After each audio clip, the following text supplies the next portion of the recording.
Corações aqui, corações ali, sejam bem-vindos às conversas com corações aqui, corações ali, sejam bem-vindos às conversas. Olá, sejam bem-vindos às Conversas sobre Autismo, podcast da Federação Portuguesa de Autismo, um projeto cofinanciado pelo INR. Estamos de volta para uma segunda temporada deste podcast, dando assim continuidade aos episódios anteriores. Quem nos acompanhou no ano passado sabe que no final do projeto quisemos naturalmente saber a opinião dos que nos acompanharam e nos ouviram, e a resposta foi muito clara. Em primeiro lugar, que o projeto deveria continuar. Em segundo, que deveríamos partilhar mais testemunhos de pessoas autistas. E em terceiro, que deveríamos partilhar mais testemunhos de pais e familiares, bem como informação sobre projetos e iniciativas que apoiam as pessoas autistas na sociedade. Cá estamos nós para fazer isso mesmo. O nosso objetivo mantém-se: informar e sensibilizar o público acerca do espectro do autismo. Esperamos que este continue a ser um espaço de partilha de informação e de experiências, contribuindo para um maior conhecimento sobre o espectro do autismo em Portugal. Sem mais demoras, hoje a conversa sobre autismo é com a Associação Portuguesa Voz do Autista, mais concretamente com a Maíne Benedetto, presidente do Conselho Consultivo desta associação. Vamos então dar início a esta conversa para conhecer melhor esta associação, saber como surgiu, porquê e conhecer melhor o trabalho que desenvolvem. Muito obrigada por estar aqui hoje, terem aceito o nosso convite para falar connosco e para nós também podermos divulgar o vosso trabalho e conhecer-vos um bocadinho melhor. Comecemos pelo início. O que representa a Associação Portuguesa Voz do Autista? O que é esta associação, no fundo? A APVA, a Associação Portuguesa Voz do Autista, ou só Voz do Autista, é uma associação formada majoritariamente por pessoas autistas, com diversos tipos de necessidade de suporte, e ela foi criada com o intuito de dar plataforma, de dar voz para as pessoas autistas. Por qual razão? O autismo é visto a partir do modelo médico como uma desordem, como um problema de neurodesenvolvimento, e existe um protagonismo muito forte dos pais, que é natural que aconteça, né? Porque eles querem o melhor para os seus filhos. E que, enfim, os pais são sempre muito envolvidos, as associações geralmente são muitos pais envolvidos. E aqui em Portugal nós não tínhamos ainda uma associação que também pudesse trabalhar junto, né? Porque eu acho também que a gente está aqui com o mesmo propósito. Sem dúvida. Que é trabalhar em prol de acomodação, de suporte, de decência, de dignidade para as pessoas autistas em Portugal. Então a APVA, ela vai preencher essa lacuna da autoadvocacia, que aqui em Portugal até o momento não existia, para trabalhar junto, para construir, enfim, um espaço onde os autistas também pudessem reverberar a sua própria experiência. Quando surgiu, como, porquê? Que pessoas contribuíram para a sua criação? Conta-nos um bocadinho da vossa história. A APVA, ela é recente, a Voz do Autista é bastante recente aqui em Portugal, tem cerca de mais ou menos 3 anos. Ela foi idealizada por 2 pessoas, a Sara Rocha e a Raquel, que são 2 queridas amadas que eu tenho muito respeito e muita admiração. E são mulheres autistas, são adultas, diagnosticadas na vida adulta, que acontece muito, porque a gente passa por processos de diagnóstico equivocado, de outras questões que são também problemas de saúde que envolvem o próprio autismo. E elas resolveram criar essa associação para encontrar e para trabalhar e para somar com pessoas que fossem como elas. Porque existe, eu acho que a questão do autismo é que a gente sempre, de uma forma ou de outra, se sente muito deslocado desde a infância. Como se a gente não pertencesse em lugar nenhum. Eu acho que as pessoas que experienciam o diagnóstico na infância, elas já sabem desde muito novas quem elas são, né? Mas quando você na vida adulta, é uma desconexão muito grande. Especialmente as mulheres, entre você e as outras mulheres, esses códigos secretos que tem de relacionamento entre as meninas, e você sempre tá por fora. E os médicos, é engraçado, eu vi um meme na internet, é uma menina autista falando, eu tenho mais respeito pelas minhas colegas da 3ª série do que pelo médico que não me viu. E eu entendo a queixa dela, porque as meninas na escola já sabiam desde sempre. A gente é excluída e tratada diferente desde sempre. E quando você chega na vida adulta, você fala, poxa, eu sou autista, a ânsia de encontrar mais pessoas como você é muito grande. Você fala, nossa, eu não tô doente, não tem nada de errado comigo. E aí quando você vai encontrando as outras pessoas, elas vão tendo as mesmas queixas em relação à vida, acesso à saúde, acesso à educação, acesso ao trabalho, de como o capacitismo afeta a nossa experiência no mundo. E aí vem aquela vontade de, vamos se organizar aqui, né? Pra gente poder trabalhar isso de forma assertiva e que de fato contribua para a sociedade. Então acho que o intuito, né, das meninas e dos membros da APVA, não só a questão do pertencimento entre nós, mas de poder alastrar isso aqui na sociedade portuguesa. aproveitando naquilo que acabaste de dizer, 2 perguntas. Como é que foi o diagnóstico contigo? Em que idade é que, se também foi na fase adulta ou não, ou se foi mais cedo? E para quem nos ouve, que possa nunca ter ouvido esse termo capacitismo, o que é isso? E porque é que é importante todos termos essa consciência do que é ser capacitista? Antes de mais nada, eu sou antropóloga, agora sou doutoranda em antropologia da saúde, e eu venho estudando o autismo a partir das perspectivas do que é normalidade, levando em consideração uma coisa chamada locus social, que é o nosso pertencimento no espaço. Então, eu vou dizer para você, nós já temos algumas categorias políticas, raça, gênero, classe, que nos posicionam na sociedade. A neurodiversidade, a partir de 1999, quando a Judith Singer, a socióloga que cunha esse termo, ela fala, bom, o que é neurodiversidade? As diferenças neurológicas são variações naturais do genoma humano. E ela traz isso como uma categoria política. Então, raça, gênero, classe, nós temos etarismo também e a neurodiversidade. O capacitismo, ele é o preconceito contra as pessoas com deficiência. Da mesma forma que o racismo é contra as pessoas melaninadas, que a homofobia é nas questões da sexualidade, que a misoginia nas questões de gênero. Então, o capacitismo, ele não é uma coisa de gente má, isso é importante dizer. Muito importante, sim. A mesma coisa, racismo é uma coisa de gente malvada. Capacitismo, não, as pessoas podem propagar capacitismo, racismo, misoginia.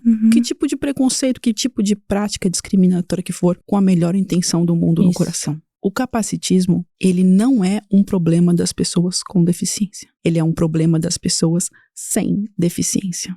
Da mesma forma que o racismo não é um problema entre pessoas negras, é um problema entre pessoas brancas. E são essas pessoas que têm que buscar, identificar, se estudar, se observar e ter práticas mais alinhadas. Mudar atitudes, mudar comportamentos, claro. O que acontece? Eu conheço muitos pais de pessoas autistas que atravessariam o oceano a nado pelos filhos, que moveriam montanhas com as próprias mãos se fosse necessário. A força desses pais, o amor que eles têm pelos filhos, em lutar com uma energia não antes vista para que eles tenham acesso à dignidade, mas ao mesmo tempo eles podem dizer as coisas de uma forma tão complicada. Eu estive presente e conheço várias mães de pessoas autistas, e essa mãe era uma mulher maravilhosa. Ela estava ali pelo filho de uma forma integral. E quando ela estava contando do filho, para falar sobre o desenvolvimento do filho e como ele conseguiu se desenvolver de uma forma que ele tivesse mais oportunidade, ela virou: meu filho era um animal, meu filho era um bicho. Isso é capacitismo internalizado. É muito importante que, ao lutar pelos nossos direitos, nós não sejamos vistos como cidadãos de segunda classe ou como pessoas de segunda classe, porque nós não somos. Então, eu reconheço todo o amor dessa mãe e todo o esforço que ela faz, mas ao mesmo tempo, ela tem um discurso que machuca. E eu sei que ela não está fazendo isso de maldade. Então, o capacitismo não é uma coisa de gente má.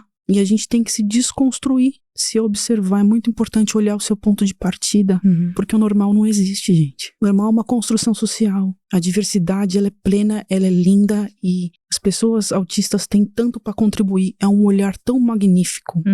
Eu vejo assim, meus primos alinhando os brinquedos, porque eu não sou a única autista da minha família, obviamente. Meus primos alinham os brinquedos e aí eles falam que é uma maneira de brincar inapropriada. Hoje eu sou uma cientista que alinhava brinquedos. E meu pensamento científico estava em mim desde ali, onde eu separava, categorizava, organizava. E isso sempre esteve em mim. Então, assim, quem disse que para eu me divertir eu tenho que brincar como você? Quem disse para eu te amar eu tenho que te abraçar como você me espera que eu te abrace? Então, assim, endereçar o capacitismo é endereçar as nossas expectativas do outro. E é importante a gente sempre observar isso. Meu diagnóstico aconteceu, por exemplo, aos 31 anos de idade. Minha mãe falou que eu estava arrumando outro problema para mim, porque eu tenho 8 diagnósticos de doenças psiquiátricas equivocadas. O que ficou mais tempo comigo foi a bipolaridade, que eu resolvi com um óculos escuro e um fone de ouvido. Eles disseram, eu tinha oscilações muito grandes de humor, e o psiquiatra falou assim pra mim: você vai ter que tomar remédio pra sempre, você nunca vai poder parar de tomar remédio, porque eu tinha oscilações de humor brutais. E quando eu vi que eu era autista, eu falei, as pessoas não estão incomodadas com luz e barulho como eu tô. Eu botei um óculos escuro e um abafador, e minhas oscilações de humor acabaram. Eu não tinha mais oscilações de humor. Só que os médicos também não estão preparados para identificar o autismo para além de outras deficiências que muitas vezes acontecem juntas. Então, assim, Simone de Beauvoir fala, você não nasce mulher, você se torna mulher. A autista também é assim, a gente nasce autista, mas ao mesmo tempo que a gente nasce autista, a gente se torna autista também. Quando a gente começa a reconhecer que o jeito que a sociedade está construída não nos acomoda. E não é um problema, uma falha nossa. São práticas discriminatórias endossadas por posturas capacitistas. E que, na realidade, tudo que a gente precisa, às vezes, é abaixar a prateleira para que a gente consiga alcançar o produto. Claro. E esse é um trabalho que as pessoas típicas têm que fazer. Quando eu estava a ouvir as palavras, logo a segunda frase até me emocionou. Porque a amor da mãe está dentro de nós. E agora a batata quente é minha, não é? Quer retomar isto. Tá boa. Voltando à associação, qual a vossa missão? Com que valores regem a vossa atuação, a vossa atividade? O que é que vocês pretendem, efetivamente? A APVA tem uma coisa de aceitação, sensibilização, tá? Como você sabe, a gente é uma ONG específica para pessoas com deficiência. Existe toda uma questão do que é verba, do que é financiamento, do que é ter dinheiro para fazer as coisas acontecerem. Não é fácil. Muita coisa boa tá acontecendo agora, a título de financiamento de projeto. A gente finalmente vai estar com a Altiune nas universidades, o Alticorpus na saúde mental. Estamos submetendo outros projetos com outras ideias. Temos o grupo de apoio para os pais. Nós, sensibilização. Então, assim, estamos ali pro mercado de trabalho, no que diz respeito a preparar os locais para receber pessoas autistas, porque os espaços não são preparados para nos acomodar. No que diz sensibilizar os profissionais de recursos humanos, as equipes dentro das empresas, que têm que lidar com os colegas atípicos.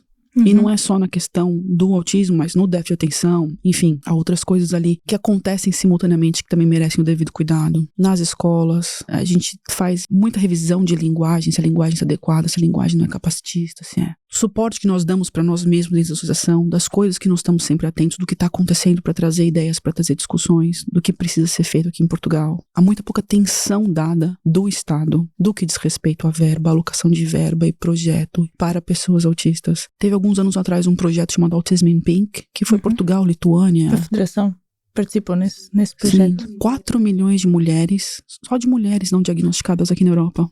No qual eu participei lá. Como é que foi? Lindíssimo, principalmente conheci que algumas senhoras lá e agora não tenho o contacto, mas logo por Autism in Pink, que na altura eu era estudante. Uma das a chefe da Federação Portuguesa de Autismo, a Isabela Continelli de Selmo, convidou-me para participar lá. E até viajei para a Bélgica para dar a testemunha. Ai, que legal! Arrasou! Não foi só eu porque estive sozinha lá, tive mais outra colega também a dar a testemunha. Agora estava aqui a pensar, não estava no nosso guião, mas aproveitando aquilo que tu estavas há pouco a falar da linguagem. É um tema que tentamos trabalhar muitas vezes com a comunidade e com os parceiros que vamos tendo, mas eu acho que nunca é demais. Vamos falar um bocadinho sobre a linguagem adequada, se calhar, quando nos referimos ao autismo e às pessoas autistas, porque infelizmente ainda continuamos a ver muitas vezes, quer escrito, quer dito, às vezes até por figuras bastante conhecidas do nosso país, inclusivamente políticos, pessoa tal está a ser autista, Sim. como uma forma de insulto. Ou a ideia que ainda existe do autismo ser uma doença, Sim. ser tratável, de existir tratamentos. Fala-nos um bocadinho sobre estas questões e a importância também de sermos conscientes da linguagem que utilizamos para nos referirmos a outras pessoas, neste caso, pessoas autistas. A gente sempre se queixa por escrito, para os jornais, para os lugares, quando a gente vê, o país é autista. Tava ótimo se o país fosse autista, quem dera fosse. Tava tudo organizado no lugar, seguindo toda a regra bonitinho, tava tudo funcionando. A gente não pode ignorar onde o autismo é percebido e da forma que ele é percebido. O autismo, ele tá ali dentro das clínicas psiquiátricas, 1943, com Connor, né? Se pronuncia Connor. Dentro do St. Hopkins, na Alemanha nazista. E dentro das clínicas psiquiátricas em St. Hopkins, nos Estados Unidos. A história do autismo é uma história de violência, é uma história de institucionalização forçada, não é uma história bonita. Por mais que as pessoas venham contar a história como se fosse uma história bonita, ela é uma história triste, ela é uma história de opressão. E aí quando você vê pessoas usando o título para inferir inferioridade a alguma coisa, é muito lamentável. E muitas vezes a gente faz a queixa e a gente recebe a seguinte resposta: está no dicionário. como se o dicionário fosse uma desculpa para ser preconceituoso. Se você está usando uma palavra que define um grupo para dizer que uma coisa é menos ou que não é boa o suficiente, o que você está dizendo acerca daquele grupo? A palavra pode estar no dicionário, mas a questão é a forma como é utilizada essa palavra, a intenção que está. Quando a gente aponta, e eu vou ser muito honesta, os estilos de comunicação entre típicos e autistas são muito diferentes. Quando você aponta uma pessoa neurotípica, alguma coisa que não foi legal, ela automaticamente fica reativa. E se você não vê acontecendo entre as pessoas autistas, tipo, a gente conversa entre a gente faz críticas uns aos outros e é muito bem recebida. Os típicos têm uma sensibilidade que eles têm uma pouquinho de dificuldade de parar e refletir, porque tá sempre certo. É um negócio de, olha, você pode, por favor, observar isso aqui não é agradável. Não, mas eu não falei com essa intenção. Porque automaticamente o que eles escutam é, você é uma pessoa má. E não é sobre isso. É sobre, poxa, reflete o que você está dizendo aqui, porque tá batendo em mim e tá me machucando. Se você está escutando e você ainda usa esses termos, não use. Não é legal, não é bonito. Assim, e mais ainda, coisa que pessoas típicas também têm dificuldade de fazer, que é chamar a atenção das outras pessoas. Se você escutar alguém falando, corrija a pessoa. Eu sei que isso é difícil para as pessoas típicas fazerem, porque as pessoas típicas, elas têm essa coisa de manter o status quo. Você não chega e fala, tá bonito, tá horrível. O típico fala, não, tá legal, tá bonito. Não fala, não, olha, não tá legal, não. Não conseguem. É muito difícil para eles, dentro de uma perspectiva social, se comprometer. Se comprometam mais. Por favor, quando vocês escutarem um diálogo capacitista, nem precisa ser capacitista, pode ser racista, pode ser o que for. Fala alguma coisa, se posiciona com amor. Enfim, a reação que a gente vai receber não é nossa responsabilidade nunca, é sempre do outro. Como o outro vai reagir nunca é nossa responsabilidade. Se calhar agora podíamos falar um bocadinho dos vários serviços e projetos que vocês, enquanto associação, têm desenvolvido. Quer, por exemplo, para os autistas, para as famílias e para a própria comunidade, sejam empresas, escolas, como tu há pouco referiste, à vontade para nos falares um bocadinho de cada um desses serviços e projetos que desenvolvem enquanto associação. A Sara teve um webinar em 2022, onde ela falou sobre Harmful Approaches to Autism, que ela fala, autismo não é uma epidemia, né? A desinformação é. E a gente na APA trabalha muito a partir da ideia de que, dentro do modelo social de deficiência, ou seja, o autismo é uma variação natural do genoma humano, as práticas devem ser realizadas a partir do ponto de vista do modelo social, ou seja, não falta nada a nós autistas, falta acomodação e suporte, e a sociedade nega isso através de práticas discriminatórias. Ou seja, a sensibilização, a aceitação, a consciência, ela é feita através do modelo social de deficiência na APFA. A Sara está muito presente, enfim, em reuniões políticas, e teve até com o presidente e com a secretária da Inclusão para falar sobre autismo em Portugal e tudo mais.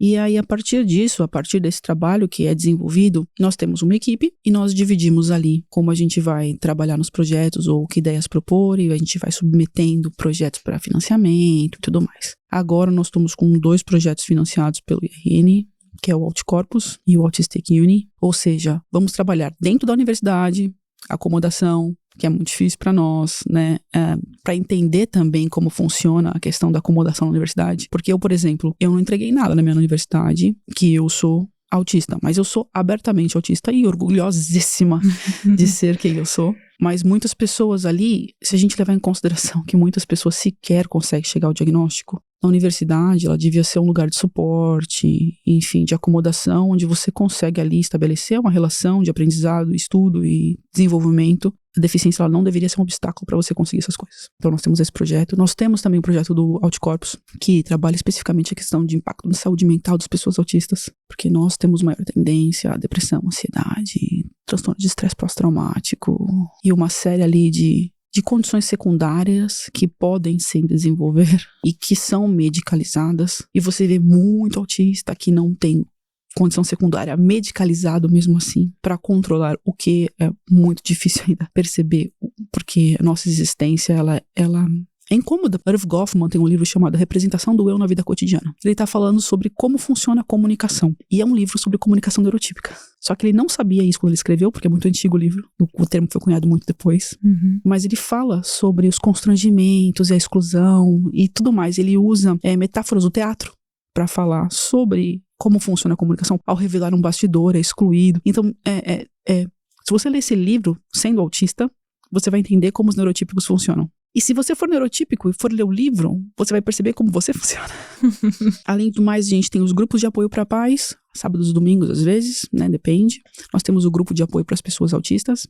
Nós temos um grupo no Discord. Nós temos aí projetos para fazer novos grupos, para trabalhar temas específicos. A gente teve uma oportunidade muito legal. O Bloco de Esquerda realizou um congresso. O primeiro congresso na Europa só com moradores autistas. Foi belíssimo, com acomodação, espaço, a gente fez a acomodação do espaço. E assim, foi muito, muito, muito legal estar no espaço onde a gente está falando da gente. E a gente se entende de uma outra forma. O trabalho da APVA é um trabalho muito focado, muito centralizado na questão de visibilidade autista. E aí você pode até falar pra mim, mas Maine, como é que funciona a questão das pessoas autistas que têm maior necessidade de suporte? Você pode perguntar pra mim, mas como é que vocês estão aí na APVA? Vocês são todos autistas, eu vou colocar uma aspas aqui, visível. Cria essa ideia de... Vocês estão fazendo estudo na APVA, muito legal, nossa, parabéns. Mas vocês estão fazendo isso pra vocês que são mais funcionais, ou Muitas precisam de aspas, menos sim. suporte, muitas aspas aí. Uhum. Ou isso não é autismo de verdade.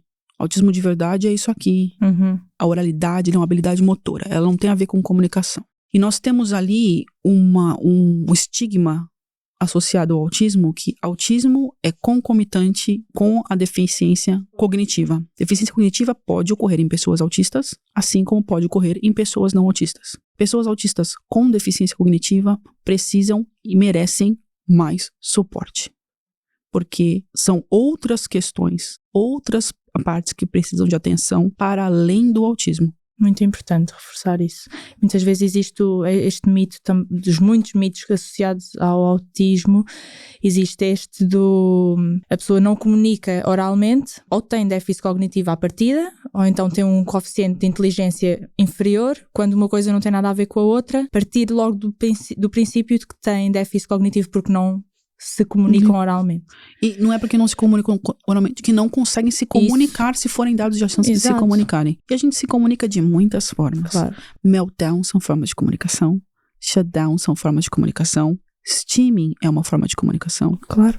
E a questão é o quão a gente está providenciando formas de comunicação alternativa para essas pessoas. Uhum. Poderem estabelecer relações onde elas possam, enfim, comunicar como se sentem o que precisam. E assim, eu entendo perfeitamente que nós vivemos a partir das limitações do nosso próprio corpo. Às vezes a gente escuta de muitos pais, mas você não é autista de verdade. Mas você tá com orgulho do autismo porque todos os autistas enfrentam dificuldades, com menos ou maior necessidade de suporte. E eu posso te dar um exemplo, certo? Eu estou aqui sentada com você, conversando normalmente. Minha oralidade não é comprometida. Eu não tenho deficiência cognitiva. Eu já me esfaqueei 3 vezes, porque eu tive meltdowns enquanto estava com uma faca na mão. Então, assim, quando a pessoa fala, você nem parece autista, imagina, quando você fica nervosa, você se esfaqueia? Não. Então, deixa eu te dizer uma coisa. Eu não posso ter um meltdown com uma faca na mão, porque eu posso me machucar. E não é que eu fui me esfaquear de propósito. Eu realmente perco porque se eu ficar muito estimulada, eu não vejo nada. Então, assim, dizer que uma pessoa não precisa de suporte porque ela parece mais com a expectativa que você tem é muito comprometedor para a pessoa. Então, assim, compromete os dois lados. O autista que parece que precisa de menos suporte, ele é visto como alguém que não precisa de suporte nenhum. Eu recebi meu diagnóstico aqui em Portugal, não recebi nenhum folheto. A pessoa que precisa de muito suporte, ela pede completamente a agência dela. E ela vai ser tratada como uma extensão de outra pessoa. E a gente vê isso muitas vezes nos pais. Quando eles falam, não, eu conheço meu filho, eu sei meu filho. E tudo bem, você tá ali com seu filho 100% do tempo. Eu entendo que você percebe seu filho melhor que ninguém. Mas seu filho não é uma extensão de você. Ele é uma pessoa. E a gente tem que começar a ver os autistas como pessoas. E falar de autistas como se eles fossem pessoas. Que é o que nós somos. Então, assim, eu volto àquele assunto. O amor do mundo, meu filho é um animal. Então, assim, eu não posso dizer para um pai, e nós não podemos na APVA dizer para um pai, olha, é assim que você tem que agir, é assim que você tem que fazer, é assim que vai funcionar para você. Não é isso, a gente não tá aqui para isso. A gente tá aqui para dizer, quando seu filho tiver um meltdown, um shutdown, não é para você segurar ele, é para você observar o ambiente, tem alguma coisa ali, e altera o ambiente, porque é isso, pode ser isso. É acomodar o que a gente percebe. Você tem alguém ali, você tem um autista ali que tem oralidade. Ele tá ali em primeira mão pra te dizer. Como posso? Meu filho não come, eu não consigo dar fruta pro meu filho não come fruta. Deixa eu te dizer, seu filho não come fruta porque um morango é azedo, o outro morango é doce, um morango é mais duro, o outro morango é mais mole. É horrível. Não tem consistência na fruta. E aí você vai no nutricionista, o nutricionista fala que sumo não é bom. Bate morango, dá um sumo de morango, vai tomar. Você tá entendendo? A gente tá aqui pra dizer isso. Seu filho não consegue comer um vegetal porque uma folha é maior que a outra. Uma folha tem uma textura, a outra folha tem a outra textura. Então, assim, aproveita que a gente tá aqui, entende? Pra falar pra você, olha, o que pode estar acontecendo aqui com meu filho, o que eu posso... E ele não vai te falar, porque ele não tem como te falar e não foi criado nenhum sistema que deixe ele se comunicar. Mas você tem outros autistas que podem facilitar a vida dele. E são esses que estão conseguindo falar. Então, não diga pra nós que a gente não sabe de nada porque a gente não tem deficiência cognitiva. É assim, a gente se reconhece, tem um afeto, a gente se gosta, entendeu? Às vezes, quando a gente conhece a pessoa que é autista, a gente não precisa nem conhecer a pessoa, só o fato dela ser autista, a gente fala, meu... Sabe? Já viu aqueles filmes nos Estados Unidos onde pessoas negras encontram umas às outras e se cumprimentam com a cabeça e existe uma cumplicidade? A gente tem isso entre nós. Então, assim, a gente não tá aqui pra desmerecer, Claro. as dificuldades e a necessidade de suporte que outras pessoas possam ter. A gente tá aqui pra ajudar. Isso, e chegar a mais pessoas. 2 perguntas difíceis, acho eu. Quais são as vossas principais dificuldades enquanto associação e que sucessos também, nesta curta vida ainda da associação, já podem, com orgulho, assinalar? Eu acho que os nossos orgulhos é a gente tá conseguindo se manter de pé, estabelecer laços, realizar projetos, assistir os autistas, que é isso que a gente quer fazer, empoderar a nossa comunidade, que é isso que a gente busca fazer, tornar os lugares mais acessíveis, trabalhar contra o capacitismo e, enfim, trazer de fato a sensibilização para a sociedade portuguesa no que diz respeito ao autismo. E esse é o maior dos nossos sucessos, né? É termos nos encontrado e estarmos trabalhando juntos nisso. E o maior desafio para a associação, eu acho que para qualquer ONG aqui em Portugal, é sobrevivência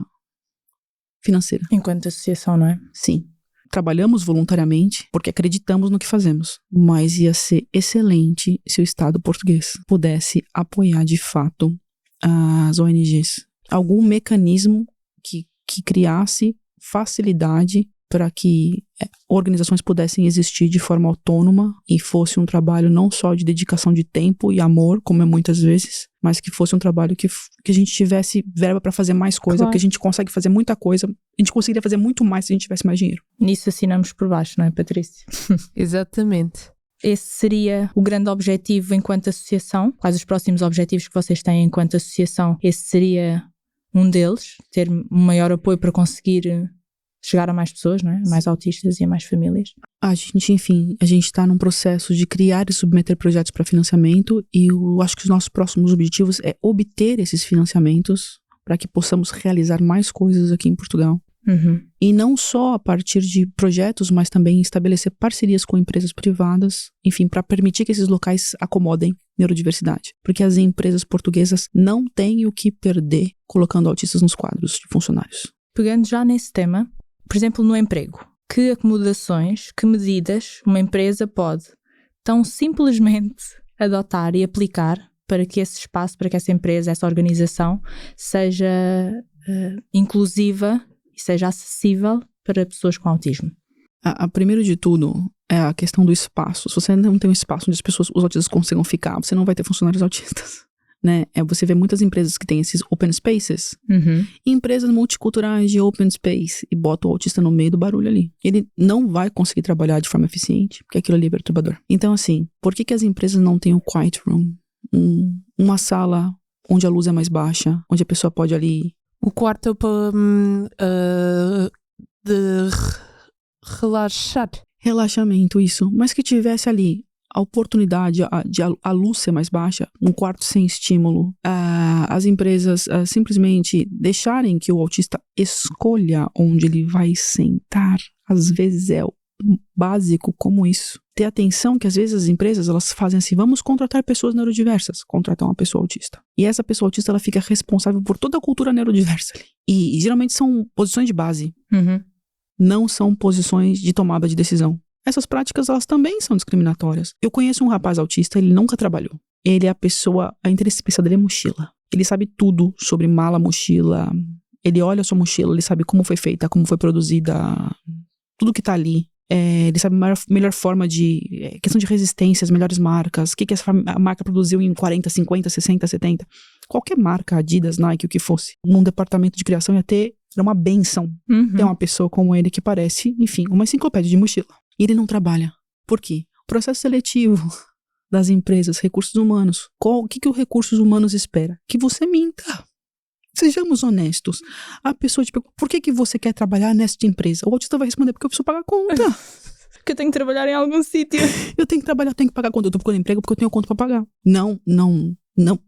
Às vezes eu fico pensando, as acomodações, muitas vezes, é uma sensibilização do que é o espaço adequado, do que pode ser um meltdown, do que pode ser um shutdown, assim, do que pode acontecer ali, do que pode ter ali. Mas, assim, são pessoas que aderem à rotina muito bem, aderem ao horário muito bem, vão chegar a fazer o trabalho delas e ir embora. Não faltam. Não vão ficar criando caso, fofoca com os outros funcionários, não vai acontecer. Entendeu? São pessoas que vão preferir almoçar sozinhas, que vão preferir... por exemplo, eu detestava. Vamos tomar um café? Não, obrigado. Beijo, vai tomar seu café. E são questões de acomodação, mas não, a questão não é só acomodação no espaço, é como você chegar lá. Claro. Porque você monta o currículo. Se é possível chegar, né? Você monta o currículo, você diz que é autista, pronto, já começou aí. Se você tiver a sorte de chegar na entrevista, eles esperam que você minta, que você conte uma história do que... Não sei. Eu tenho muita dificuldade, muitas vezes, em entender o que os não autistas esperam. Eu sou uma pessoa muito direta. Assim, eu falo. E muitas vezes escuto ele falar, nossa, que grossa, filha, não é pra falar assim. Nossa, por que você falou desse jeito? Não sou eu que tenho que fazer um malabarismo. São os outros que precisam me acomodar. Quantos recursos humanos estão preparados para lidar com um funcionário honesto, franco, direto, assertivo? A sensibilização ela também parte daí. Nosso estilo de comunicação é diferente, os lugares têm que saber disso. Nossa abordagem sensorial, nossa experiência sensorial no mundo é diferente. Os lugares têm que endereçar isso. Tem muita coisa para fazer num trabalho, no emprego, mas que parte não só do que o autista precisa, mas do que do típico espera. Porque senão a gente nunca vai conseguir estar nesses espaços. E nas escolas? Então, escola também é uma coisa bastante complicada por conta do bullying, né? Inclusive, eu acho que se a pessoa sofre muito bullying na escola, vai fazer um teste, déficit de atenção, autismo. Se sofre muito bullying, a probabilidade da pessoa ser neurodivergente é muito grande. Para além disso, além do bullying, tem um controle e uma disciplina exigida que muitas vezes o autista não consegue aguentar. Você não pode fazer steaming, você não pode girar uma caneta, você não pode bater o pé, você não pode levantar, você não pode caminhar, você não pode fazer barulho, você não pode fazer um ruído com a boca, você não pode. Então aquele lugar vai te massacrando. Tive agora na apresentação numa escola do 12º ano e uma aluna perguntou, por que eu só tô sabendo de neurodiversidade agora?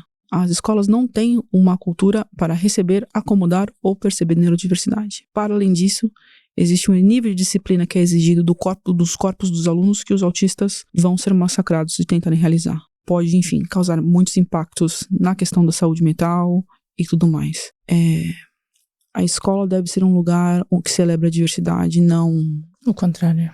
Não o contrário. Então existe um trabalho muito grande, não só no que diz respeito às universidades, mas desde o ensino de base, do que é uma educação inclusiva, enfim, inclusive no modelo de educação universal, porque a gente não aprende do mesmo jeito que as pessoas típicas não aprendem. Eu não sei como era pra você, eu detesto ir à aula. Na universidade, eu tomei uma penalização de 2 pontos na minha média, porque eu não ia assistir a aula presencial. Enfim, essa política de falta é extremamente capacitista.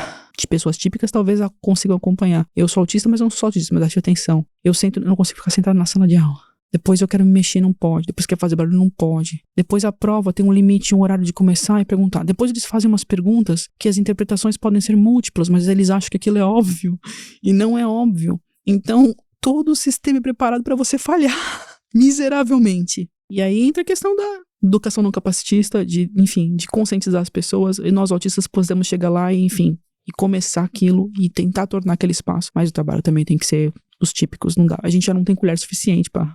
Sim, tem que ser um trabalho feito desde o início, desde o pré-escolar, do jardim de infância. Logo, a minha infância lá na escola também que nunca foi nada fácil, mas consegui que pelo menos no 12º ano sempre a ir às aulas. Como eu costumo querer dizer, querer é poder. Consegui. garota. Se pudesses deixar uma mensagem ou dizer algo aos autistas que nos possam estar a ouvir e que procuram apoio ou um maior suporte ou que possam estar a atravessar uma fase mais difícil, o que lhes dirias? não tem nada de errado com você. Não há absolutamente nada de errado com você. Você é capaz de amar e ser amado, cuidar e ser cuidado, querer bem. Não te falta empatia, não te falta cuidado. A gente é muito estigmatizado, especialmente na investigação científica, né? Tem aquele livro do Baron Cohen, eu acho que é As Origens do Mal, que fala sobre a nossa não capacidade de amar. Isso não é verdade. Esta ideia de que os autistas não têm empatia, não é? Sim. Nós somos capazes de... Nós somos potência. Se eu for dizer uma coisa para nós autistas, somos potência. Então, assim, se você estiver se sentindo sozinho, manda uma mensagem para a APVA, entra no nosso grupo, vamos bater papo. A gente tem um grupo Discord. Você não precisa estar sozinho. Você não deve estar sozinho. E sozinho não é o seu lugar. Mensagem para pais ou familiares que nos estão a ouvir, por exemplo, que possam estar a passar por uma fase de receberam há pouco tempo o diagnóstico, estão completamente perdidos a tentar perceber o que é isto do mundo, de ter um filho autista, o que é isto do autismo. Se pudesses deixar uma mensagem a esses pais ou outros cuidadores, o que lhes dirias? Eu acho que eu vou repetir o que o Sinclair disse. Eu sei que receber um diagnóstico e ter um filho autista enfim, é um processo de luto, porque o seu filho não vai ser o que você espera dele. E a expectativa é uma questão sua que você tem que lidar com você. Então, se você precisar, vai até o seu quarto, fecha a porta, chora. Passa o luto da criança que você esperava, volta para a sala e celebra a diferença. E é isso que eu digo, acho que para qualquer pessoa que não é autista, nós não estamos nesse planeta para aprender nada. Nós estamos aqui para desaprender. Então, assim, nós fomos ensinados que família tem que ser isso, que filho tem que ser isso. E se for um menino, ele vai jogar bola. E se for uma menina, ela vai. E nós, autistas, não vamos conseguir atender essas expectativas. E essas expectativas não são nossas. Então, aos pais, vivam o luto que vocês têm que viver, por favor. E voltem para a sala para nos amar como a gente é. Porque a gente merece. E para quem nos está a ouvir e, por exemplo, não é autista, não tem ninguém na família autista que não está sequer ligado a esta área em termos profissionais, que mensagem queres, no fundo, deixar a toda a sociedade? Autismo não é o que você assistiu no Rayman. Autismo é uma infinidade de traços e características que podem vir acompanhadas de outras questões. Que muitos de nós talvez sejamos, não saibamos, talvez você pense que você não é e talvez você seja. Também existe essa possibilidade. Então, assim, de qualquer forma, sempre busque, não só sobre o autismo, mas sobre a vida, entender a diferença, respeitar a diferença e ser amável com a diferença, porque se a gente se ajudar mutuamente, a sociedade só tem a ganhar, não tem nada a perder. Quem quiser ajudar ou contribuir de alguma forma em prol da APVA, como é que o pode fazer? Por favor, muito bem recebido. Entre no site vozdoautista.pt, vai ter lá um link bem na primeira página, ajude-nos a ajudar. Você tem 3 formas de ajudar. Você pode fazer uma doação em dinheiro, pode se tornar membro e pagar uma taxa anual, ou pode se voluntariar. As 3 opções são muito bem-vindas e nós ficaremos muito felizes com as contribuições aí, porque nosso trabalho é árduo. Para terminar, como acompanhar o vosso trabalho? O site, já sabemos? O site, novamente. as redes sociais, Uhum. Facebook, Voz do Autista, Autismo em Português, na página da Sara. Uhum. E também temos uma página no Facebook. Para além disso, tem algumas páginas paralelas criadas dos projetos que também dá para acompanhar. Ok. Agora, eu acho que ontem ou antes de ontem, eu tenho time blindness, gente, me perdoa, Não faz mal. saiu a página do Auticorpus. Ok. Então, dá para também acompanhar os projetos. vozdoautista.pt, Instagram, @autismo em português e Facebook, Associação Portuguesa Voz do Autista. Maravilha. Patrícia, para terminar. Para terminar, sabemos que és investigadora, não é? Qual é a tua área de investigação e o que fazes? Qual a tua formação? A função? Eu sou antropóloga. Um antropólogo ele estuda cultura, tá? O que é cultura? A maneira que a gente atribui e percebe significado complexo. Por exemplo, um copo d'água para mim, para você, para um gato, para uma vaca, para quem for. Se eu colocar uma cruz, vira uma água benta. E aí a gente vai entender, e aí os animais não vão entender. Como a gente atribui e percebe significado, entender isso, entender o que nos faz humanos é o trabalho de um antropólogo. E eu sempre fui antropóloga desde pequena, nasci antropóloga, porque eu nasci num mundo onde eu tinha que desvendar os significados complexos, porque não era o meu mundo. Então, acho que desde sempre nasci antropóloga, continuei antropóloga, me formei em antropologia, agora estou em antropologia da saúde, que é a parte da antropologia médica, e eu estudo o autismo, a experiência das pessoas autistas, levando em consideração todas as outras implicações de gênero, classe, status de imigração, questões identitárias, e como essas pessoas experienciam as emoções, experienciam a vida a partir do seu locus para fazer uma compreensão melhor do que é o autismo, para além dos critérios diagnósticos, que são bastante enviesados para os rapazes brancos bons em matemática. E é basicamente isso. Muito obrigada. Eu que agradeço a oportunidade. Muito obrigada por terem aceito o nosso convite e foi um gosto conhecer-te e falar contigo e acho que aprendemos muito. Prazer muito. É todo meu, prazer é todo nosso. A APFA agradece a oportunidade de estar aqui hoje, de ter essa plataforma, enfim, de estabelecer parcerias pra gente poder trabalhar também juntos e, enfim, adiante. Para quem nos está a ouvir, se gostaram desta conversa, partilhem nas vossas redes sociais para chegarmos ainda a mais pessoas. Deem-nos o vosso feedback, é muito importante para nós. Podem fazê-lo através das nossas redes sociais. Visitem o nosso site, subscrevam a nossa newsletter para se manterem a par das notícias da Federação e das nossas associações federadas. Muito obrigada. Encontramos-nos na próxima conversa sobre autismo. Sejam bem-vindos às conversas conversas aqui, conversas ali. Sejam bem-vindos às conversas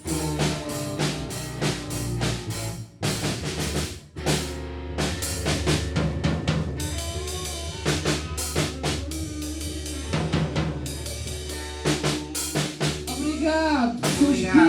Obrigado, pessoal. Obrigado, pessoal.